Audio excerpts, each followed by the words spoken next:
kepadamu. Kalau bukan karena Tuhan, kami tidak ada sampai hari ini. Sungguh nyata semua kebaikan.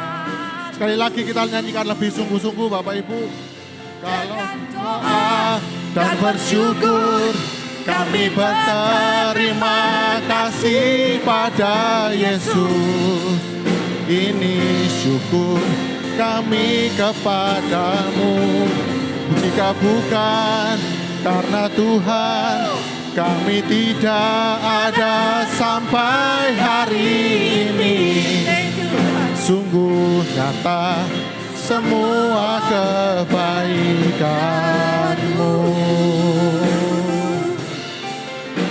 Sungguh nyata semua kebaikan-Mu.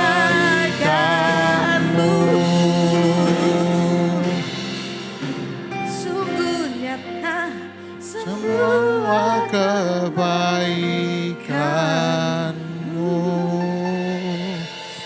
Terima kasih Tuhan, kami sangat diberkati dengan pujian dan penyembahan pada pagi hari ini. Ini pengakuan kami yang dari hati kami yang paling dalam, bukan hanya di dalam bibir kami, bahwa seluruh hidup kami ada sampai hari ini semua karena campur tangan Tuhan. Terima kasih Tuhan, hari ini kami mau diberkati oleh kebenaran firman-Mu. Persiapkan hati kami semua, terutama hamba-Mu dalam segala kelemahan dan kekurangannya. Kami percaya di dalam nama Tuhan Yesus, Tuhan melenyapkan semua kelemahan kami di dalam karya salib Kristus. Terima kasih Tuhan, kami siap diberkati oleh kebenaran firman-Mu. Di dalam nama Tuhan Yesus Kristus, kami berdoa dan mengucap syukur. Haleluya. Amin. Silakan duduk Bapak Ibu yang dikasihi Tuhan.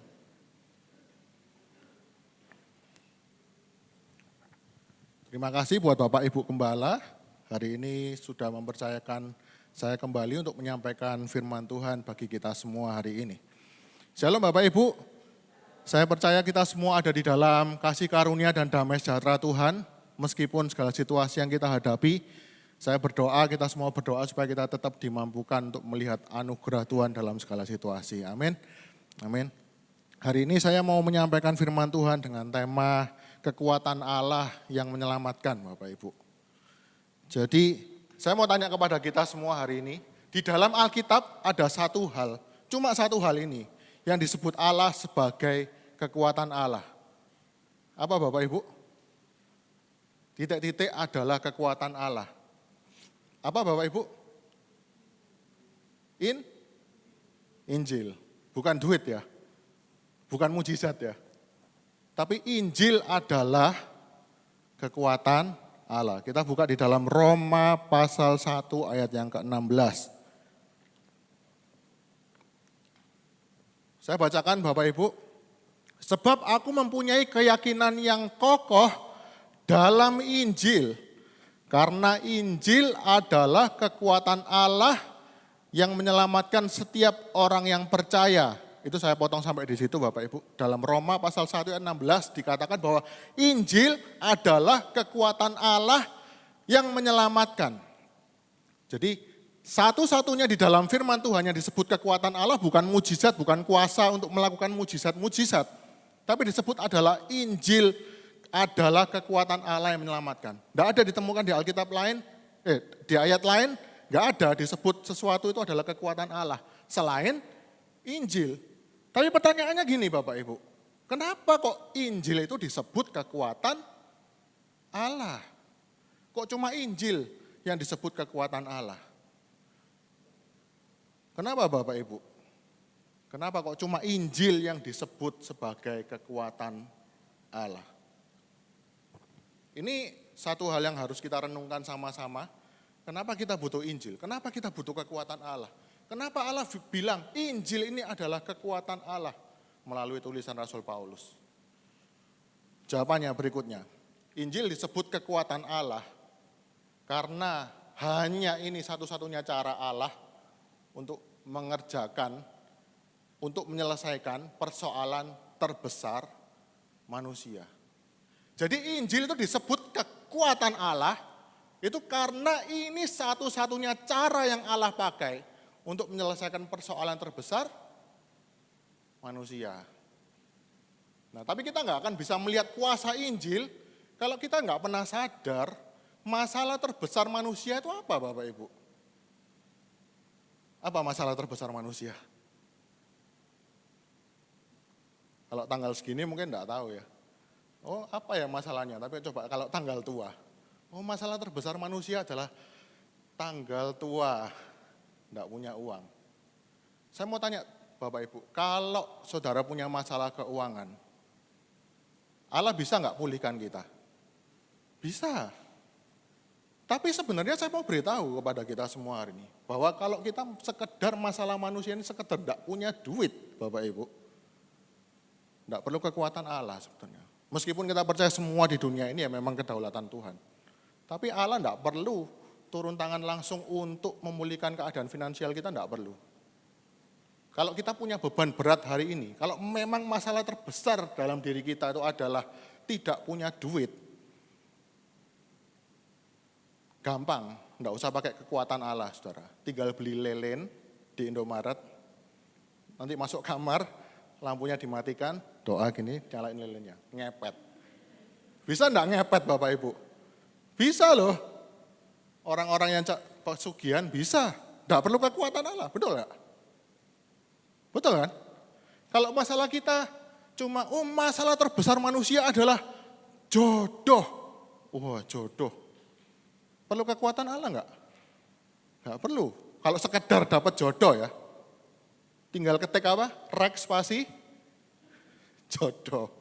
Ya kan? Tinggal kirim ke 1313. Nanti akan dihubungkan dengan orang-orang, silakan pilih. Kalau masalah terbesar manusia cuma jodoh, enggak perlu kekuatan Allah Bapak Ibu.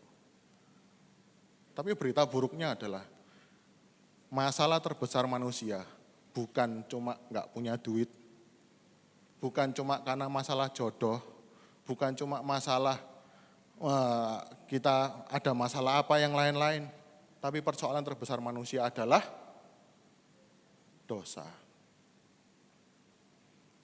Terbesar ini saudara, masalah yang terbesar, masalah terbesar.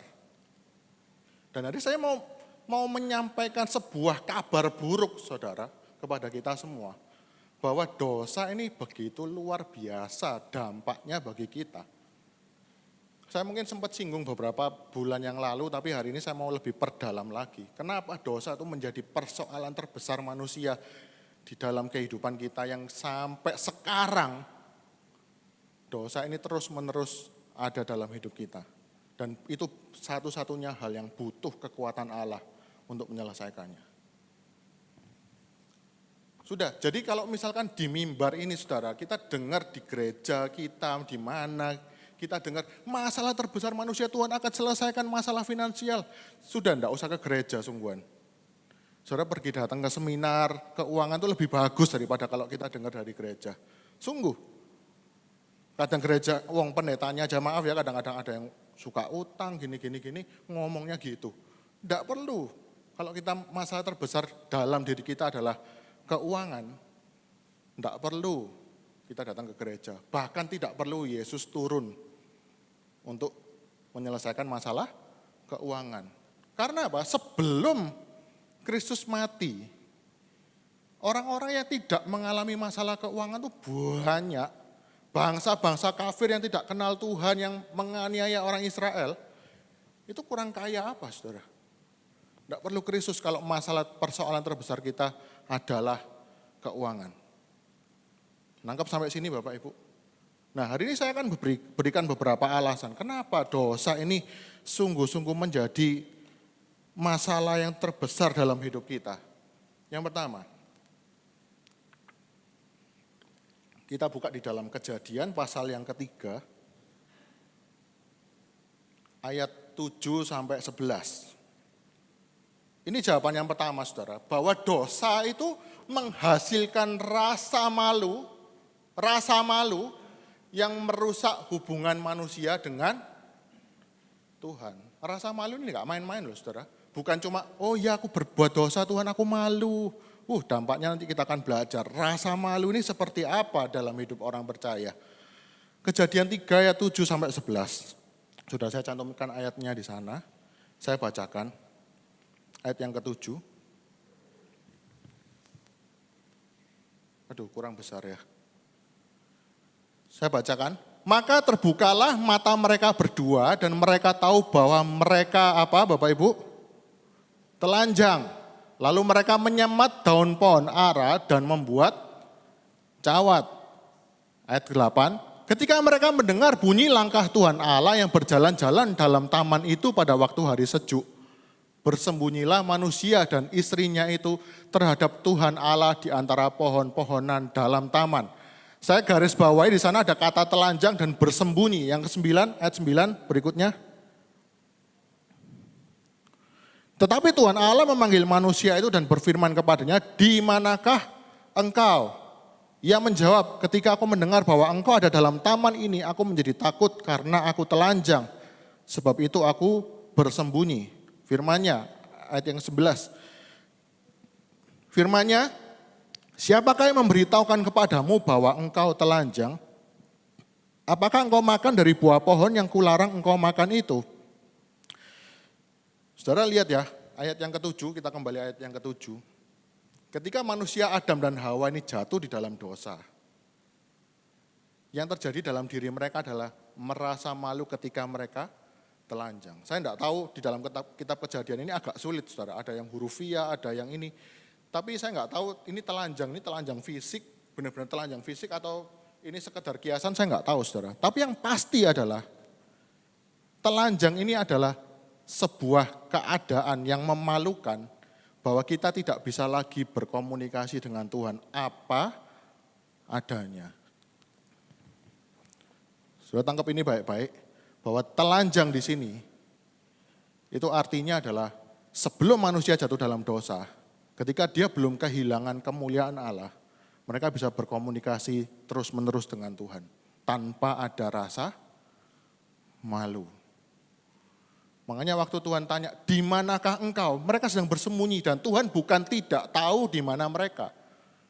Kalau kita baca kitab Kejadian jangan sampai, oh di manakah engkau berarti Tuhan main peta umpet. Oh loh biasanya di sini enggak ada, biasanya di sini Adam ada. Kok tiba-tiba enggak ada? Tuhan tidak sedang mencari informasi di dalam ayat ini. Tapi yang Tuhan kehendaki adalah pengakuan dari Adam dan Hawa. Di ayat berikutnya yang ayat ke-9. Ayat yang ke-11. Firman-Nya, siapakah yang memberitahukan kepadamu bahwa engkau telanjang? Tuhan mau bicara gini, saudara. Loh, kamu sekarang kok ada sesuatu yang ditutup-tutupi dari hadapanku? Kenapa kamu sekarang tutup-tutupi sesuatu itu dari hadapanku? Jelas Tuhan tahu jawabannya, tapi Tuhan mau Adam jujur mengakui. Tuhan tanya, apakah kamu sudah makan dari buah pohon yang kularang engkau makan itu? Jadi dosa ini saudara menghasilkan sebuah rasa malu supaya kita tidak bisa datang jujur ke hadapan Tuhan. Ini masalah yang serius saudara. Dan gereja-gereja anehnya gini bilangnya, kamu kalau tidak kudus dulu kepada Tuhan, jangan ke gereja. Loh, aneh Bapak Ibu. Tuhan itu di dalam perjanjian lama, di dalam Taman Eden. Tuhan itu tanya, kamu jujur, kamu sudah dosa enggak? Kalau sudah dosa, ayo sini. Tak bereskan dosamu. Tapi gereja yang agamawi kebalik. Kamu udah jatuh dalam dosa ya. Jangan ke gereja dulu. Jangan doa dulu. Sucikan diri dulu, baru datang beribadah kepada Tuhan. Wah, kebalik sungguhan. Kebalik ini. Justru waktu kita datang kepada Tuhan, justru waktu kita berdosa, jangan lari dari Tuhan, tapi justru datang kepada Tuhan. Karena Dia yang bisa menyelesaikan semua persoalan terbesar kita. Amin Bapak Ibu.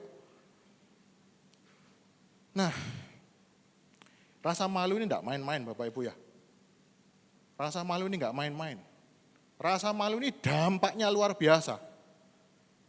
Tangkap baik-baik bahwa dosa itu menghasilkan rasa malu yang membuat kita bersembunyi dari Tuhan. Yang kedua berikutnya.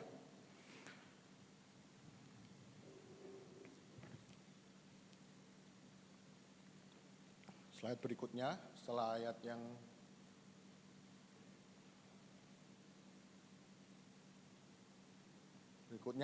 Berikutnya ini, kenapa? Alasan berikutnya, kenapa Alkitab menyebut bahwa persoalan terbesar manusia adalah dosa. Karena yang ini dua, dosa menghasilkan cara pandang yang salah akan dosa itu sendiri, sehingga membuat manusia itu menyelesaikan dosa juga dengan cara yang salah. Ini yang paling bahaya dari kejatuhan manusia di dalam dosa, Bapak Ibu. Dosa itu bukan sekedar perbuatan yang kita lakukan, Bapak Ibu. Tapi Alkitab menggambarkan di dalam kitab Roma bahwa dosa itu adalah seperti tuan dalam hidup kita. Seperti seorang pribadi, dosa itu digambarkan Alkitab itu sebagai tuan dan kita adalah hambanya. Digambarkan dalam gaya bahasa, dosa itu adalah sebuah pribadi yang akan mengendalikan kita, Bapak Ibu. Ini masalah terbesar kita.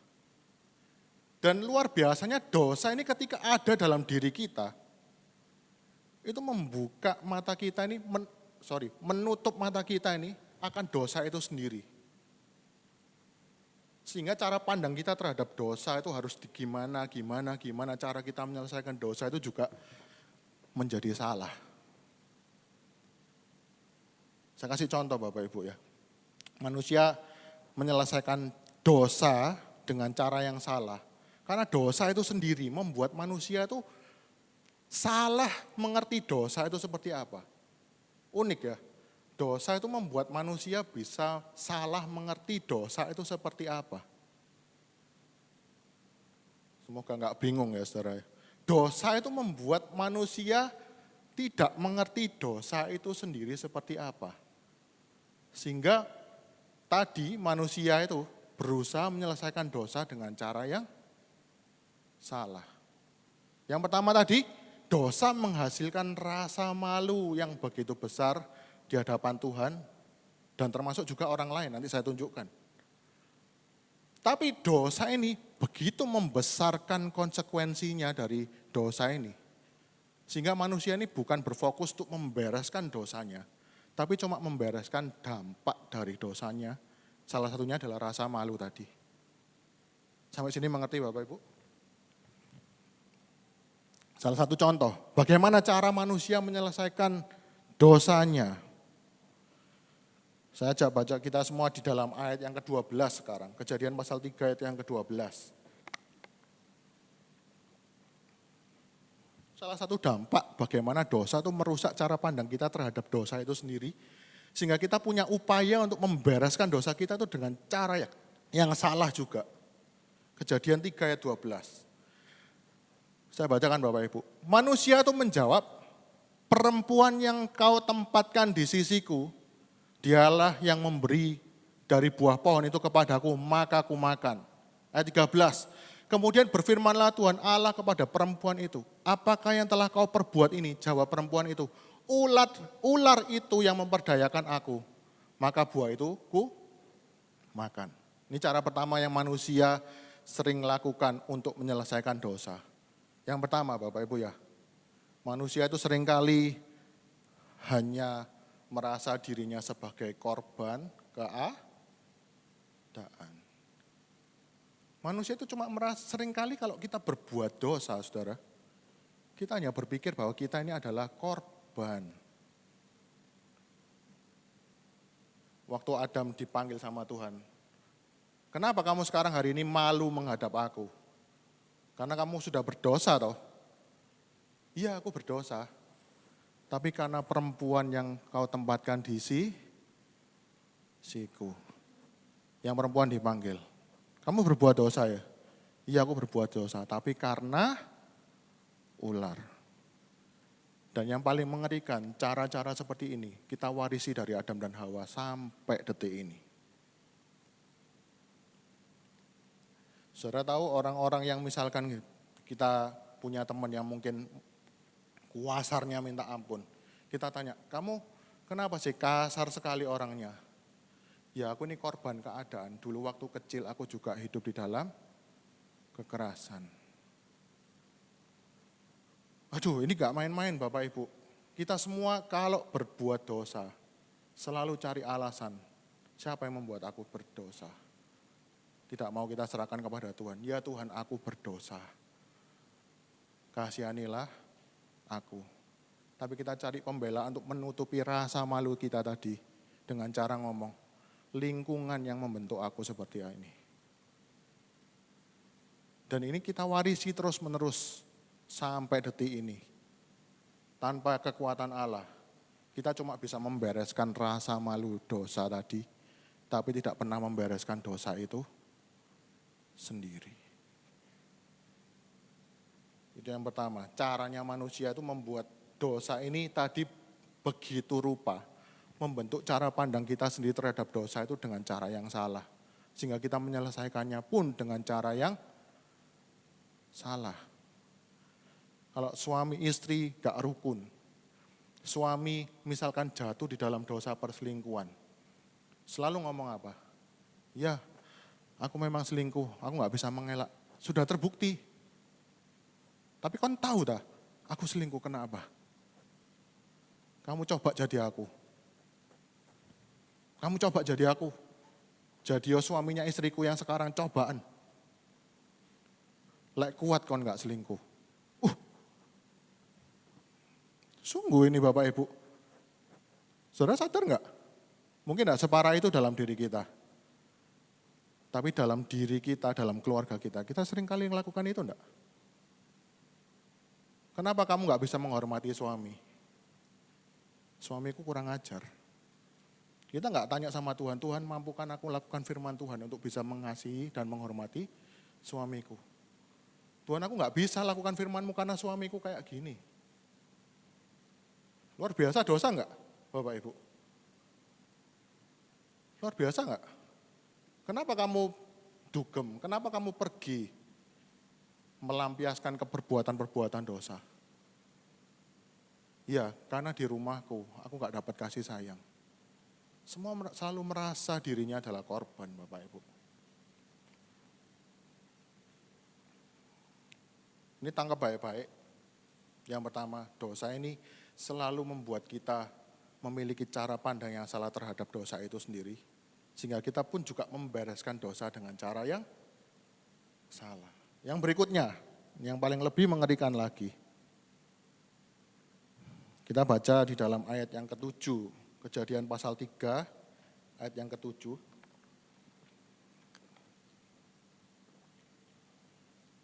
Maka terbukalah mata mereka berdua dan mereka tahu bahwa mereka telanjang, lalu mereka menyemat daun pohon ara dan membuat cawat.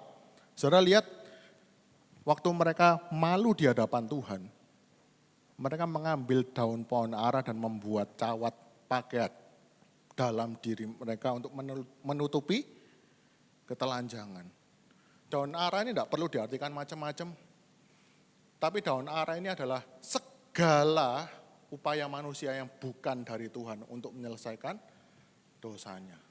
Daun ara itu bisa berarti gini, kita karena malu lakukan dosa, kita berusaha demikian rupa untuk kita menutupi keadaan diri kita yang berdosa dengan daun ara. Daun ara ini bisa berbicara kehidupan kita yang tidak asli, Bapak Ibu.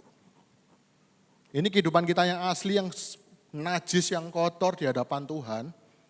Tapi demi kita menutupi rasa malu akibat kita jatuh dalam dosa, kita tutup dengan pohon ara.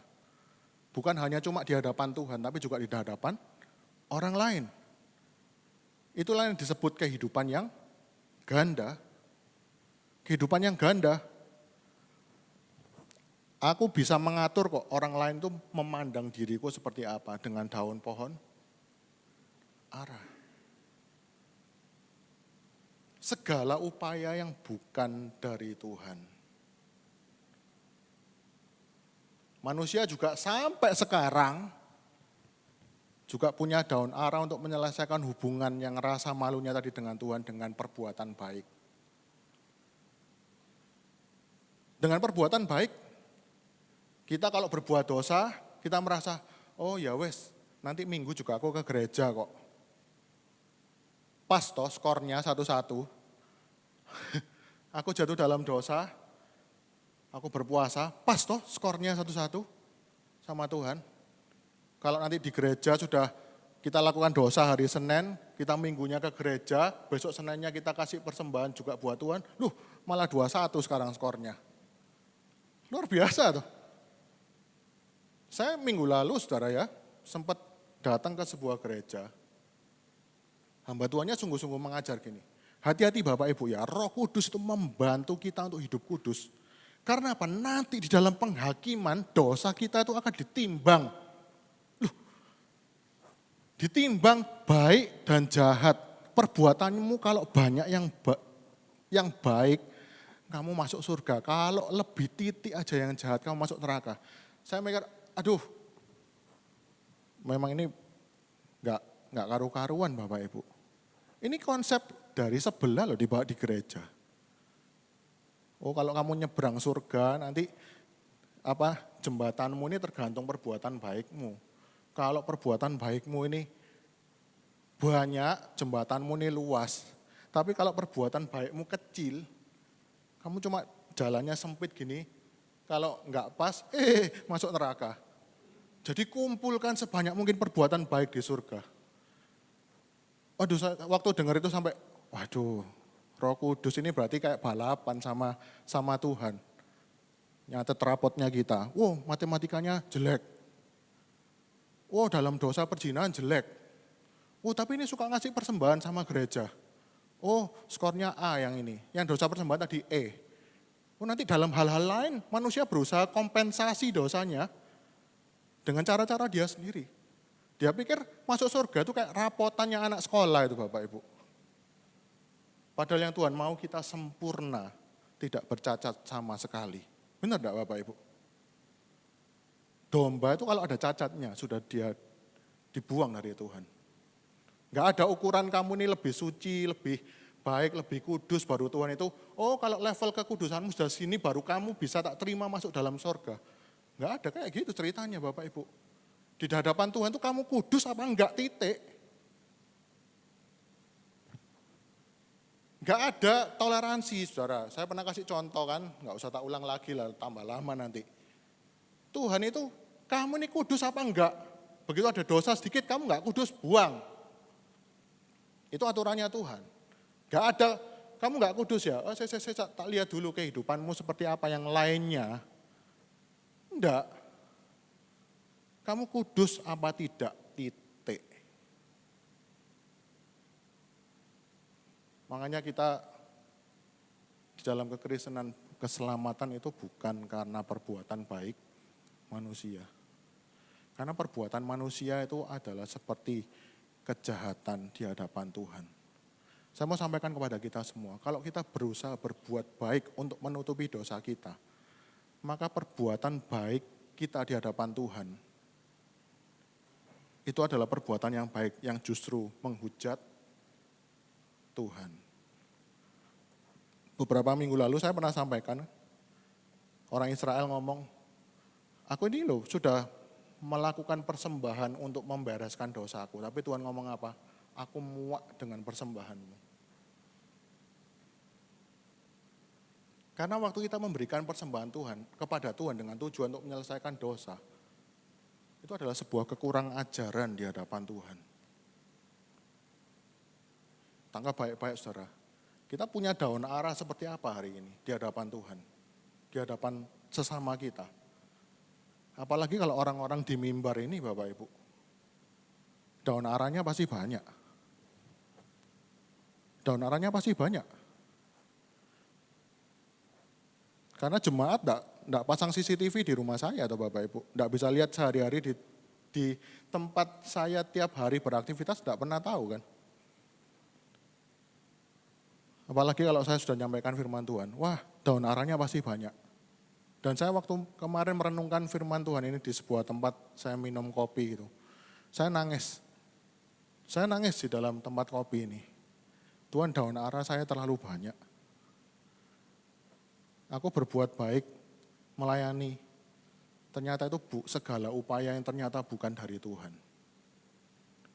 Dan pada akhirnya manusia itu lebih berfokus begitu rupa untuk membereskan rasa malu akibat dosa dibandingkan membereskan dosanya sendiri. Jadi kita ini kalau lakukan dosa itu pasti sudah sadar dalam diri kita. Ini satu anugerah umum yang ditanamkan Tuhan dalam diri semua manusia. Manusia ini sebenarnya sadar dalam dirinya bahwa diri mereka adalah manusia yang berdosa. Saya pernah sampaikan ada satu kelompok yang disebut antinomianisme. Dia enak sama orang-orang yang sok suci bagi mereka. Tapi mereka ngomong gini, ya sudah ini hidupku apa adanya. Yang penting aku enggak munafik seperti orang di gereja. Yang penting aku enggak munafik di gereja. Ini dosaku wes gini. Coba sudah lihat dia di selebriti-selebriti gitu. Itu sebenarnya mereka ya sedang menipu diri mereka sendiri. Sebenarnya dalam diri mereka itu alarmnya besar bahwa aku ini manusia berdosa. Tapi karena mereka tidak mampu menyelesaikan konsekuensi dosanya ini. Tidak mampu menyelesaikan rasa malu akibat dosa mereka ini. Mereka menyelesaikannya dengan cara apa? Diumbar. Yang penting aku enggak munafik toh. Daripada kamu ke gereja tapi kelakuannya kayak gini. Sama-sama enggak menyelesaikan masalah. Mereka kelihatannya enggak pakai daun ara ya Bapak Ibu ya. Tapi sebenarnya mereka itu adalah orang-orang pengecut. Yang di hadapan Tuhan dia tahu sebenarnya aku ini harus hidup benar tapi aku enggak mampu. Makanya dia langsung blame orang-orang gereja. Aku di gereja itu dihakimi. Sehingga aku pun juga akhirnya memakai daun ara dalam bentuk yang lain Bapak Ibu. Dengan cara mereka ngomong, kamu munafik kok, mending kayak aku. Jujur apa adanya. Tapi sebenarnya saya sedang pakai daun ara juga. Waduh, ini dampak dosa luar biasa Bapak Ibu. Kita mau belajar dari kehidupan. Saudara lihat sistemnya tadi ya dosa, cara bekerjanya dosa. Dan ternyata ini pernah terjadi di dalam seorang tokoh Alkitab. Namanya Raja Daud. Dan kalau orang bilang, oh Daud itu hatinya berkenan di hadapan Tuhan. Daud ini hati yang bersih mengasihi Tuhan. Aduh saudara kalau baca ayat Alkitab saudara ya. Kalau kita semakin mengagumi tokoh Alkitab, itu pasti pembacaan kita keliru. Sungguh. Saudara dengarkan orang-orang berkhotbah, kalau kita pesan Alkitab itu kita ngomong, belajarlah kepada Daud, teladanilah Daud. Pasti salah, tak jamin. Karena ketika Allah itu berkenan di dalam diri seseorang, itu pasti bukan karena orang itu yang baik. Semua manusia berdosa, semua manusia ini keturunannya Adam dan Hawa Bapak Ibu. Gak main-main loh ini. Semua manusia keturunan Adam dan Hawa. Dan otomatis mewarisi dampak dosa yang tadi. Kita buka di dalam kitab 2 Samuel pasal yang 11. Minta tolong dibuka Alkitabnya itu karena enggak tak cantumkan di sana.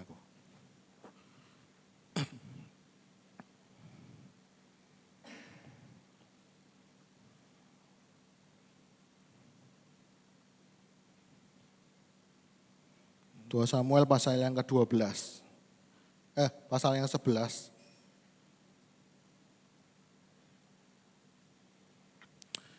Ini kalau saya bacakan terlalu makan waktu yang lama, tapi saya yakin ini kita semua Bapak Ibu sudah pasti pernah baca kisah ini. Dan kisah ini salah satu kisah yang paling mengerikan sebenarnya di dalam Perjanjian Lama. Suatu ketika Raja Daud, saudara ya, Raja Daud ini negaranya sedang perang, tapi dia tidak ikut perang.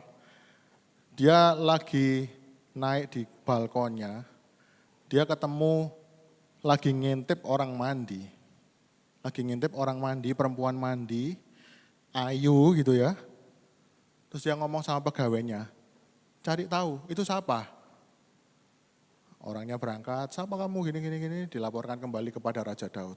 Raja, ya lihat ya, ayat yang ketiga, dia ngomong gini, pasukannya nih. Itu adalah Batsyeba binti Eliam, istri Uria orang Het itu. Istri orang Bapak Ibu, istri orang, dia bukan perempuan yang nganggur, nggak ada yang punya, istri orang. Terus berikutnya, Daud ngomong, oh ya bawa sini perempuannya, ditiduri. Benar-benar gampang sekali waktu itu, zaman itu. ditiduri, dan nggak lama kemudian Bapak Ibu, dikabarkan kepada Daud, perempuan ini mengandung setelah tidur dengan raja. Saudara lihat ya, sebagai Daud, saudara bayangkan perasaannya Daud. Wah, hamil? Kalau orang Israel sampai tahu kejadian ini, wah mukaku mau ditaruh di mana ini? Itu Raja Daud Bapak Ibu.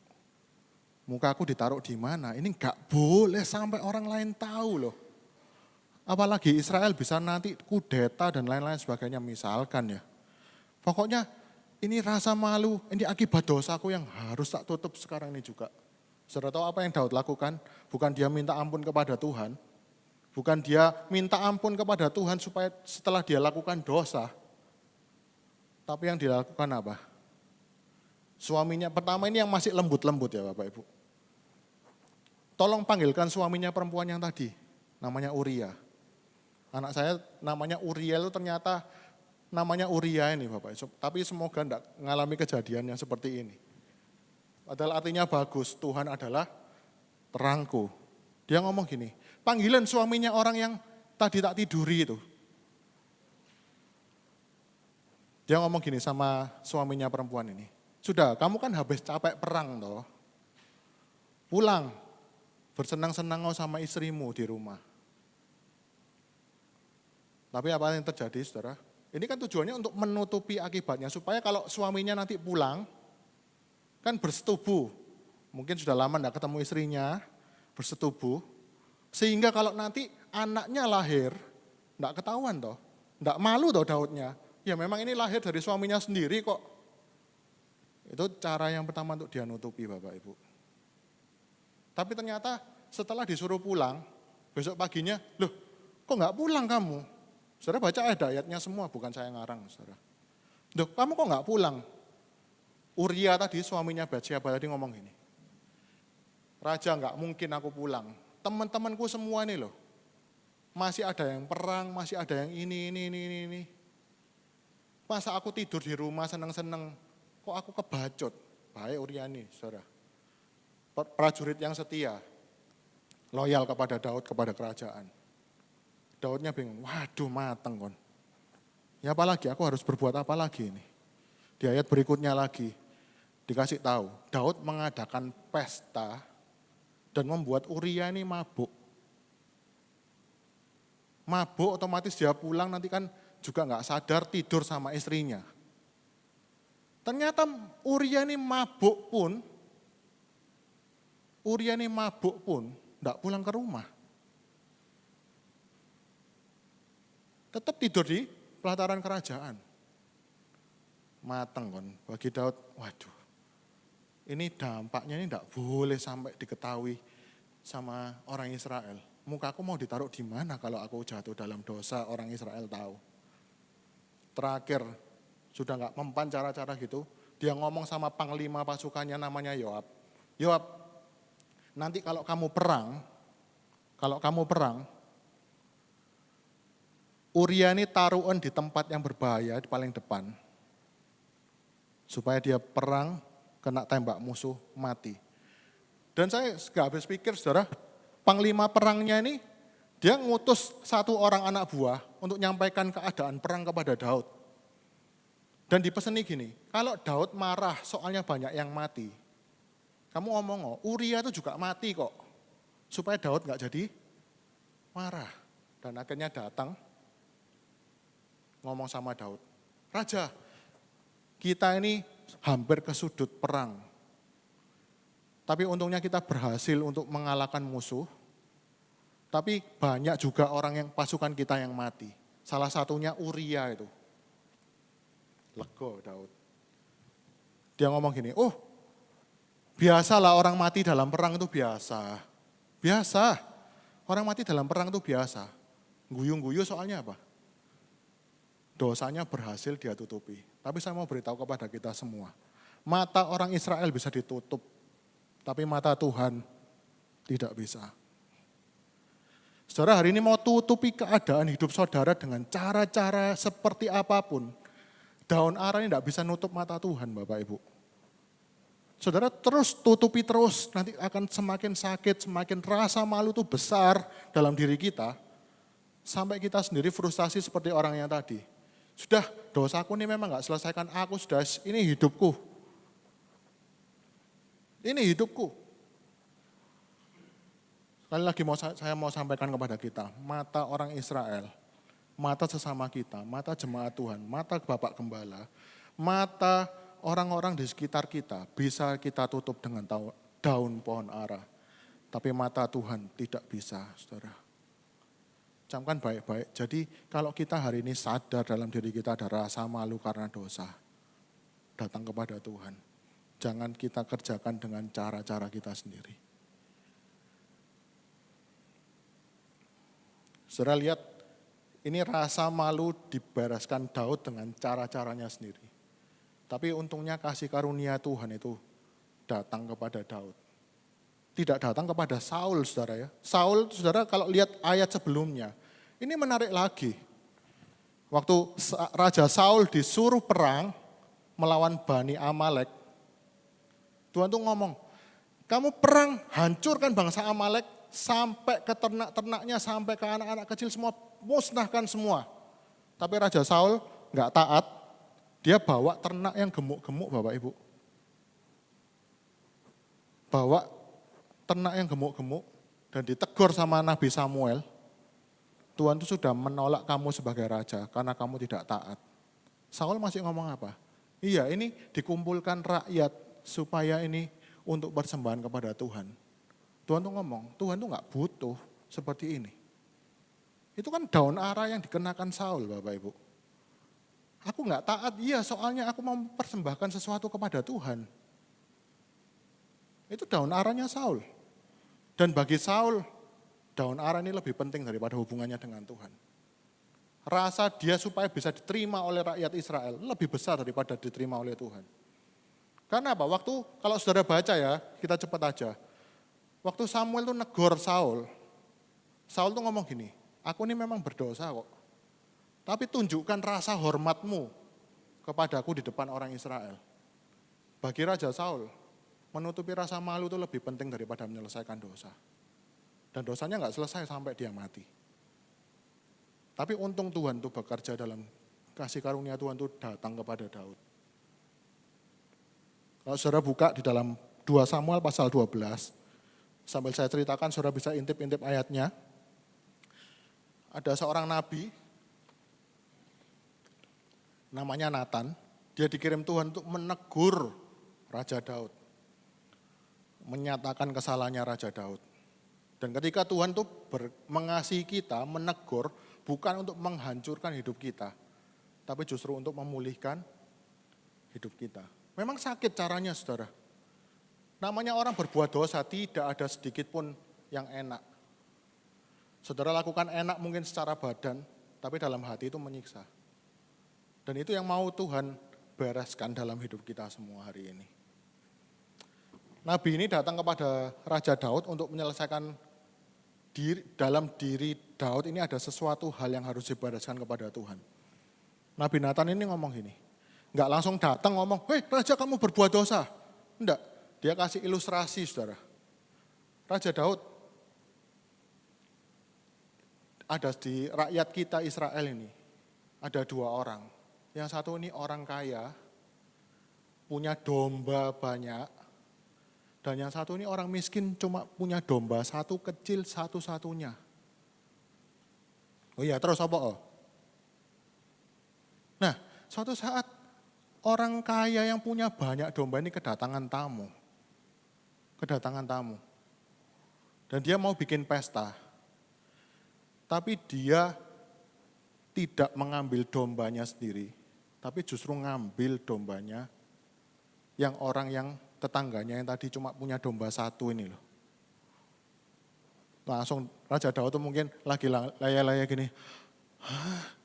Alkitab menulis Daud menjadi apa saudara? Sangat marah. Daud menjadi sangat marah. Saudara tahu kalau ada orang yang begitu sensitif ketika ditegur oleh firman Tuhan. Dia biasanya nutupi dengan cara marah. Demi Tuhan yang hidup, orang yang melakukan itu harus dihukum mati. Dia marah luar biasa Bapak Ibu. Gak main-main, mungkin datang berdiri dari kursinya. Siapa orang itu? Tunjukkan aku. Orang itu harus dihukum mati. Dan ayat berikutnya ayat 6.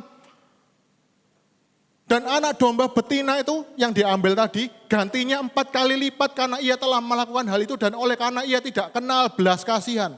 Saudara lihat dia marah. Yang pertama Daud ngomong apa? Orang yang melakukan hal seperti itu harus, yang pertama apa? Dihukum mati. Yang kedua dombanya harus dikembalikan 4 kali lipat. Yang pertama, saudara, ini Daud sedang mengutip hukum Taurat saat itu. Memang orang yang mencuri dombanya orang lain, mencuri barangnya orang lain harus dikembalikan ke 4 kali 4. Saudara cek di kitab Ulangan, dalam perjanjian-perjanjian lama, di dalam kitab hukum-hukum Allah. Tetapi saya mau tanya kepada saudara, apakah orang yang mencuri itu di dalam Alkitab ada tulisannya harus dihukum mati? Enggak ada. Itu karena reaksi Daud yang berlebihan. Karena dia mau menutupi rasa malunya. Sebenarnya sudah tahu waktu dia mau ditegur. Itu sebenarnya kok kayak aku ya. Marah luar biasa. Orang itu harus dihukum mati. Orang itu harus mengembalikan 4 kali lipat. Bereaksi luar biasa. Ini salah satu daun ara, saudara. Kalau kita juga di dalam kehidupan orang lain, kita bisa begitu peka sama dosanya orang lain. Kemungkinan besar kita sedang bergumul dengan dosa yang sama. Kalau kita begitu sensitif dengan orang yang sombong, maka sebenarnya kita juga mengalami dosa yang sombong, bergumul dengan kesombongan. Kalau kita begitu peka dengan orang lain yang berbuat zina, kemungkinan juga kita akan bergumul dengan hal yang sama. Alkitab yang ngomong, kalau kamu menghakimi orang lain, kamu pun juga melakukan hal yang sama kok. Bukan saya yang ngomong Bapak Ibu. Dan Daud itu begitu juga, ketika ada orang yang serakah, dia begitu marah, sensitif. Wah, orang serakah ini harus dihukum mati. Saudara, Daud melakukan itu jauh lebih jahat dibandingkan orang di cerita tadi. Kalau orang yang dicerita tadi, dombanya diambil selesai. Kalau Daud, istrinya diambil, suaminya dibunuh. Dan firman Tuhan ngomong, hal itu jahat di mata Tuhan. Dan ketika Tuhan tahu Daud sudah tidak bisa mengelak lagi, menutupi dengan daun aranya, dia mau bereskan dosanya itu. Saudara tahu, Nathan ngomong, engkaulah orang itu. Dan bersyukur kalau kasih karunia Tuhan itu ada di dalam kehidupan seseorang. Tuhan itu menanggalkan daun aranya dalam diri Daud. Tidak ada mengelak lagi. Ayat berikutnya. Tuhan sudah ngomong, kamu ini sudah tak kasih berkat-berkat luar biasa, kok kamu masih melakukan hal-hal seperti itu sih. Berikutnya lagi ayat yang ke-9. Mengapa engkau menghina Tuhan dengan melakukan apa yang jahat di matanya? Uria orang Het itu kau biarkan ditewaskan dengan pedang. Istrinya kau ambil menjadi istrimu dan dia sendiri telah kau biarkan dibunuh pedang Bani Amon. Sekali lagi saya mau bilang tuh, saudara, mata orang Israel bisa ditutup. Mata manusia bisa ditutup, mata Nabi Nathan mungkin bisa ditutup, saudara. Tapi mata Tuhan tidak pernah bisa ditutup oleh daun ara dalam hidup kita. Dan puji Tuhan reaksinya Daud, saudara, ayat yang 10. Ayat yang 11, 12, 13. Lalu berkatalah Daud kepada Nathan, aku sudah berdosa kepada Tuhan. Dan Nathan berkata kepada Daud, Tuhan telah menjauhkan dosamu itu, engkau tidak akan mati. Saudara, Daud untungnya karena dia tahu siapa Tuhan. Dia enggak ngomong gini, itu karena orang yang bangun rumah istanaku terlalu tinggi sehingga aku masih bisa kayak orang mandi. Kita sering kayak gitu enggak? Saya balik lagi loh, ini tadi. Aku ini cuma korban dari arsitek rumahku, aku sebenarnya enggak mau lihat tapi enggak sengaja soalnya rumahku terlalu tinggi. Itu kita kan Bapak Ibu. Tapi ketika Tuhan sudah tunjukkan dosa kita, kita nggak bisa mengelak. Mau pakai daun ara modal apa lagi? Dan dari ayat ini saudara, ada Mazmur yang indah di dalam Mazmur 51. Di sana ditulis, Mazmur 51.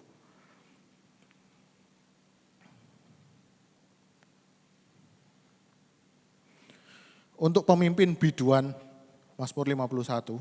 Ini ditulis ditulis Raja Daud ketika dia mengalami jatuh di dalam dosa dan setelah ditegur Tuhan. Untuk pemimpin biduan Mazmur dari Daud, ketika Nabi Nathan datang kepadanya setelah ia menghampiri Batsyeba, dia ngomong gini, "Kasihanilah aku ya Allah menurut kasih setiamu, hapuskanlah pelanggaranku menurut rahmat-Mu yang besar."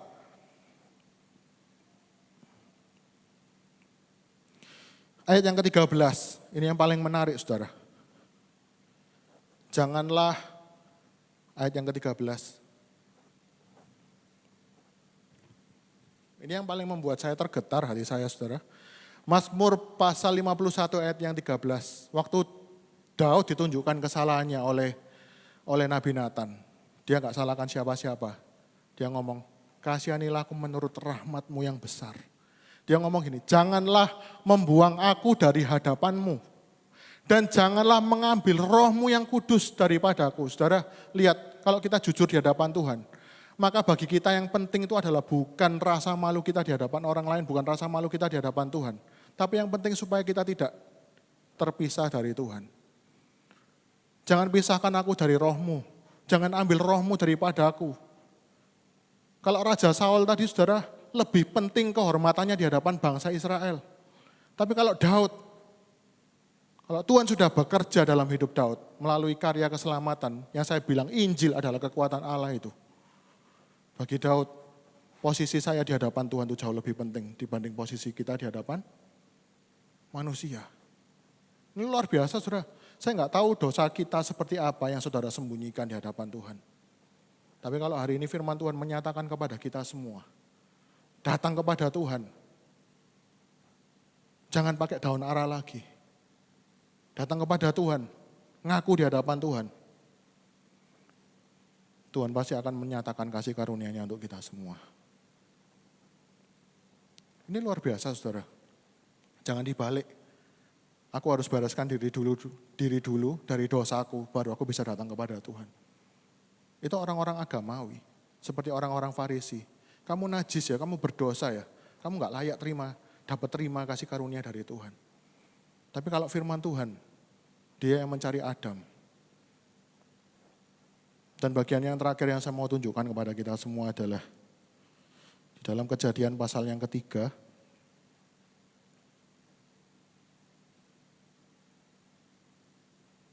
ayat yang 21.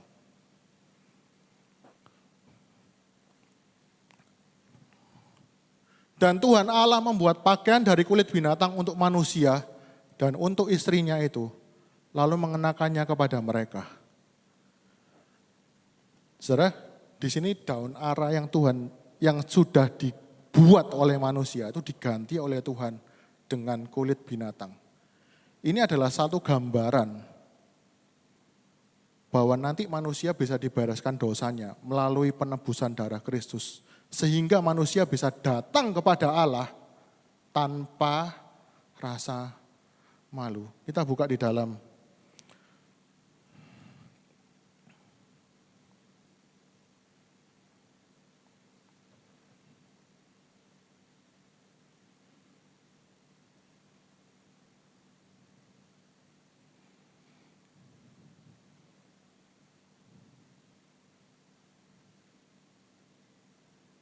bentar saudara, saya kelupaan catat ayatnya.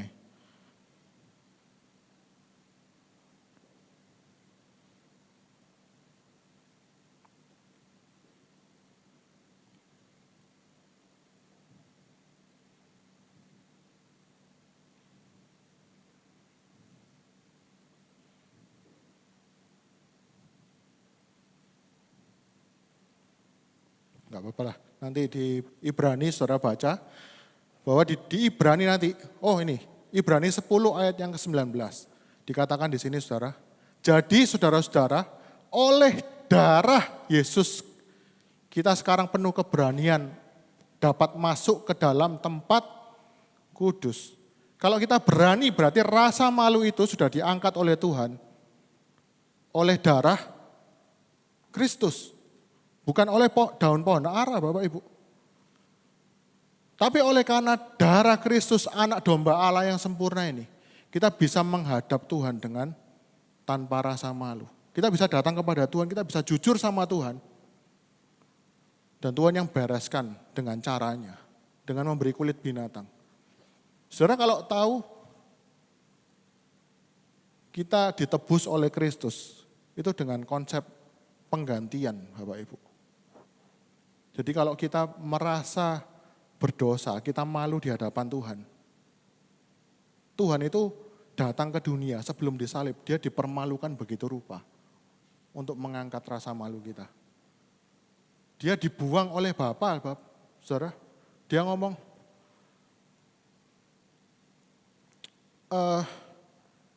kenapa engkau meninggalkan aku? Seakan-akan. Ini luar biasanya. Darah Kristus menutup rasa malu kita. Supaya Bapa juga bisa melihat kita sebagai orang yang sempurna. Supaya kita bisa diterima oleh darah Kristus menghadap tahta kasih karunia tanpa rasa takut. Dosa Kristus itu dosa kita ditimpakan kepada Kristus. Karena dosa kita sejak dulu, untuk menyelesaikan dosa kita ini harus ada sesuatu yang dibayar.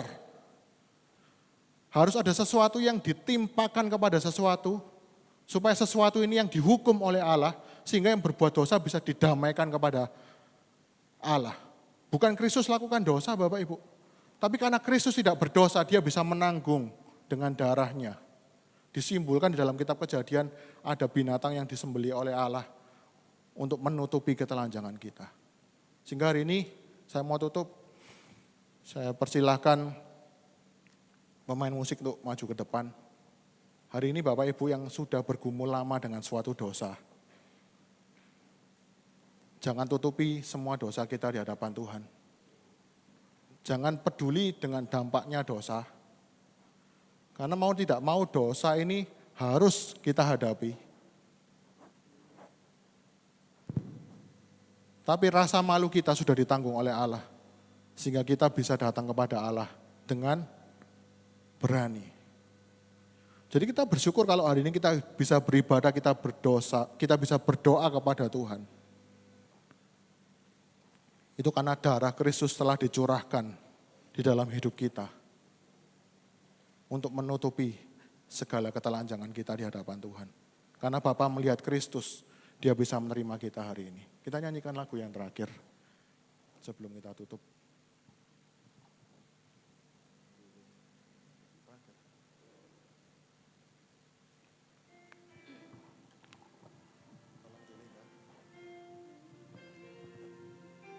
Jadi waktu kita nyanyikan lagu ini, kita sungguh-sungguh bersyukur bahwa hidup kita yang sekarang, bagaimana kita bisa diterima oleh Tuhan. Kita bisa beribadah melayani Tuhan hari ini. Itu sungguh-sungguh bukan karena kita. Karena firman Tuhan hari ini sudah membuktikan bahwa cara-cara yang kita lakukan, tidak berhasil. Dan hanya cara yang Tuhan sediakan yang bisa kita lakukan. Kita terima Kristus. Darah Kristus itu sudah dicurahkan untuk kita. Supaya kita bisa datang kepada Allah. Sehingga hidup kita hari ini, yang seharusnya mati dibinasakan. Kita bisa berkomunikasi kembali dengan Tuhan, tanpa rasa malu. Kita nyanyikan pujian ini, refnya. Dengan doa Dan bersyukur, kami berterima kasih pada Yesus. Ini syukur kami kepadamu. Kalau bukan karena Tuhan, kami tidak ada sampai hari ini. Sungguh nyata semua kebaikan. Lebih sungguh-sungguh kita ngaku di hadapan Tuhan. Dengan doa dan bersyukur, kami berterima kasih pada Yesus. Ini syukur kami kepadamu. Kalau bukan karena Tuhan, kami tidak ada sampai hari ini. Sungguh nyata kebaikan. Saya ajak jemaat bangkit berdiri. Kita mau nyanyikan jemaat saja. Dari pengakuan hati kita yang paling dalam bahwa hidup kita hari ini bukan karena kita yang berusaha sehingga kita berkenan di hadapan Bapa, tapi karena Bapa sudah menyediakan anaknya yang tunggal sebagai korban untuk menutupi ketelanjangan kita. Kita mau nyanyikan sama-sama jemaat aja. Dengan doa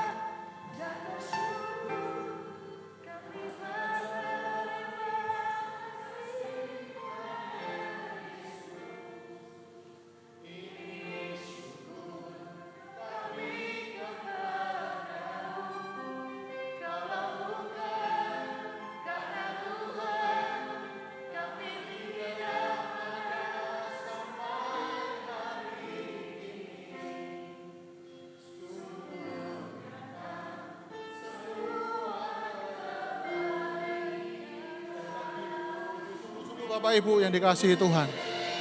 Dengan doa dan bersyukur kami berterima kasih pada Yesus.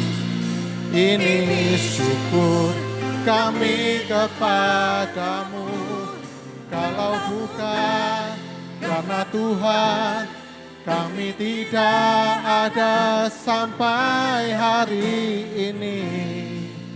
Sungguh nyata semua kebaikan-Mu. Saya serahkan kepada Bapak.